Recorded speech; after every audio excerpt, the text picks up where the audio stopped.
ನಮಸ್ತೆ ರೈತ ಬಾಂಧವರಿಗೆ. ನಾನು ಇವತ್ತು ನಮ್ಮ ಸಜ್ಜೆ ಹೊಲಕ್ಕೆ ಬಂದಿದ್ದೇನೆ. ಈ ನಮ್ಮ ಸಜ್ಜೆ ಏನಪ್ಪ ಅಂದ್ರೆ ತೊಗರಿಯನ್ನು ತಗೊಂಡು ನಂತರ ಬಿತ್ತಿದಂಥ ಸಜ್ಜೆ. ಇಂಥ ಸುಡು ಬಿಸಿಲಿನಲ್ಲಿ ಒಂದು ದೀಡ್ಗೇಣಿನವರೆಗೆ ಏನಪ್ಪ ಅಂತಂದ್ರೆ ತೆನೆ ಹಾಕ್ಯದ. ಕಾಳು ದಪ್ಪ ಅದ.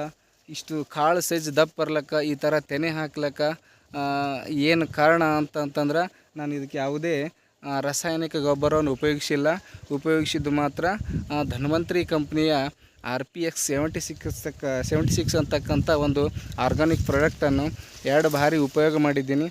ಆ 2 ಬಾರಿ ಉಪಯೋಗ ಮಾಡಿದ ನಂತರ ಸಜ್ಜೆಯ ಚಿತ್ರಣನೇ ಬೇರೆ ಆಗೈತಿ. ಸಜ್ಜೆ ಕಾಳನ್ನು ಚೆಂದ ಕಟ್ಟೈತಿ. ಏನಪ್ಪ ಅಂತಂದ್ರೆ ಯಾವುದೇ ಎಲ್ಲಿ ಒಂದು ತೆನೆಯೂ ಕಾಳು ಇರಲಾರ್ದೆ ಇರಲಾರ್ದಂಥ ತೆನೆ ಅದಾವ. ಇಲ್ಲಿ ಏನಪ್ಪ ಅಂತಂದ್ರೆ 76 ಆರ್ಗಾನಿಕ್ ಅನ್ನೋ ಪ್ರಾಡಕ್ಟ ನನಗೆ ಸರಿ ಅನಿಸ್ಯದ. ನೀವು